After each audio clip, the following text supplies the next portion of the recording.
शिक्षण मंत्री दादा भुसे यांच्या मालेगावमध्ये शिक्षक भरती घोटाळ्याची मालिका सुरूच असल्याचं समोर आले।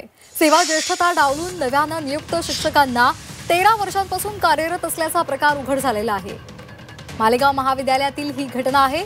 जून 2024 मध्ये नोकरीला लागलेले अन्य 13 शिक्षक 2012 ते 2021 या कालावधीमध्ये सेवेमध्ये असल्याचं बनावट कागदपत्र तयार करून शिक्षण अधिकाऱ्यांकडे संच मान्यतेसाठी प्रस्ताव पाठवण्यात आलेले होते।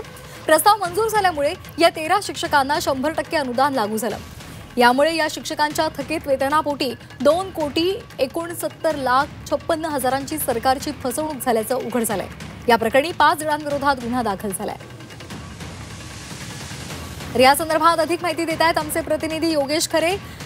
योगेश, आपण पाहतोय की मालेगावमध्ये महाविद्यालयामध्ये एक भ्रष्टाचार झालेला आहे आणि तो उघडकीला सुद्धा आलेला आहे। काय एकूण प्रकरण आहे? हा चौथा प्रकार आहे गुन्हा दाखल होण्याचा। खरं म्हणजे ज्या शाळा मालेगाव परिसरामध्ये आहेत त्या परिसरामध्ये हे बोगस भरतीचे घोटाळे मोठ्या प्रमाणात समोर येत आहेत।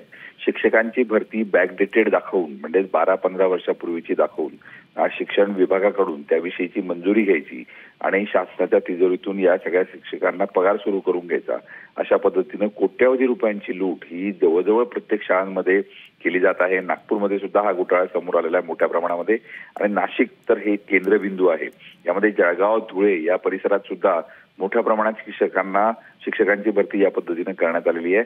मालेगावात शिक्षण मंत्र्यांच्याच आता मतदारसंघामध्ये हे सर्व प्रकार उघड होत असल्यामुळे नाशिक विभागातल्या सर्व शाळांची चौकशी व्हावी आणि ही सर्व भरती या जी काही करण्यात आली ती रद्द व्हावी अशी मागणी आता करण्यात येते।